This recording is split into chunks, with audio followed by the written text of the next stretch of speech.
UP के कानपुर में एक बुजुर्ग रात भर जलती लाश के बगल में सोते रहे और सरकार स्मार्ट शेल्टर होम की बात करती रही।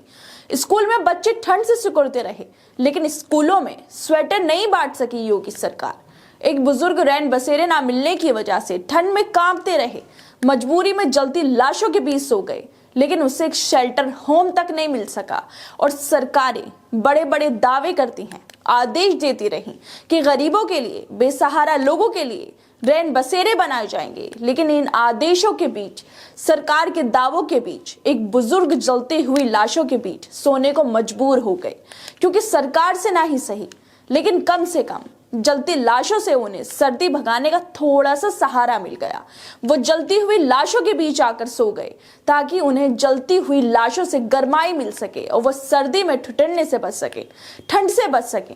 हाल फिलहाल में योगी सरकार ने नगर आयुक्तों और एग्जीक्यूटिव अधिकारियों को बेसहारा लोगों के ठहरने और रुकने के लिए शेल्टर होम्स को लेकर दिशा निर्देश दिए, लेकिन नतीजा ये रहा कि एक बुजुर्ग को लाशों के बीच सोना पड़ा, जिनकी वीडियो सोशल मीडिया पर वायरल हो गई। आप भी इस वीडियो को देख लीजिए दोस्तों। तो देखा आपने, ये वीडियो यूपी के कानपुर की है, जिसमें एक बुजुर्ग एक पीले कलर की चादर ओढ़े जलते हुए लाशों के बीच सो रहे हैं। और जब इस भयंकर सर्द रात को काटने के बाद लोगों ने उनसे पूछा कि जलती लाशों के बीच क्यों सो रहे थे, तो बुजुर्ग बोलते हैं कि सर्दी लग रही थी, इसी वजह से सोना पड़ा।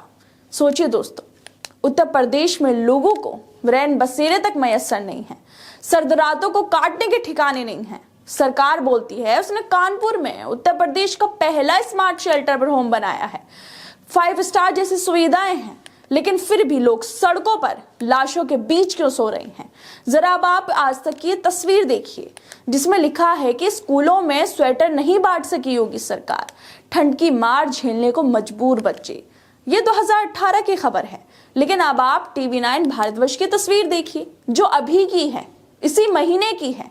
देखिए इस तस्वीर को, इसमें लिखा है कि सर्दी चरम पर, 8000 बच्चों को अब तक नहीं मिला स्वेटर।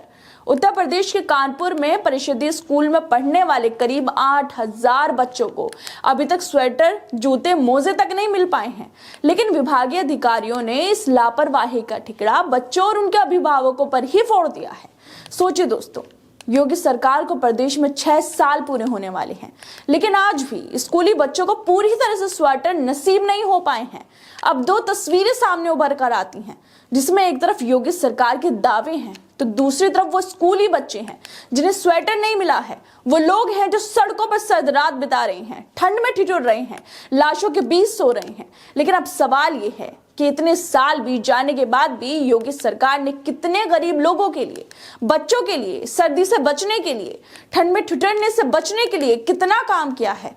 क्यों सिर्फ सरकार दावे करती है लेकिन उन्हें पूरा नहीं करती है। क्या योगी सरकार अब जिन बुजुर्ग की वीडियो सामने आई है उन्हें कोई सहायता दे पाएगी?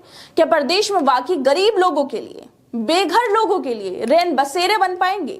क्या इस बार मासूम बच्चों को, ठंड में ठिठुरते बच्चों को स्वेटर मिल पाएंगे, या फिर एक बार गरीब लोगों को, मासूम बच्चों को ऐसे ही ठंड में, मजबूरी में सर्दियां बितानी पड़ेंगी? आखिर क्यों सरकार गरीब लोगों की तरफ से अपना मुंह फेर लेती है?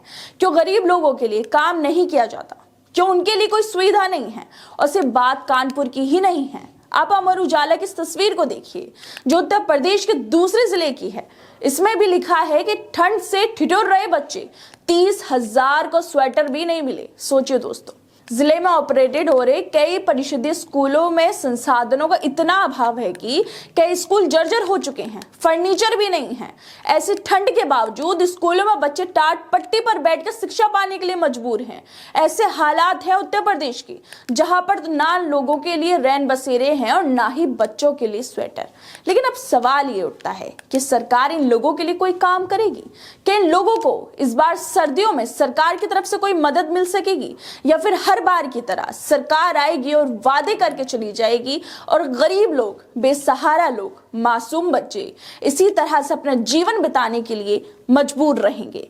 खैर दोस्तों, आप लोगों को क्या लगता है इस मुद्दे पर? हमें अपनी राय जरूर दें और बाकी तमाम खबरों को देखने के लिए जुड़े रहिए हमारे साथ।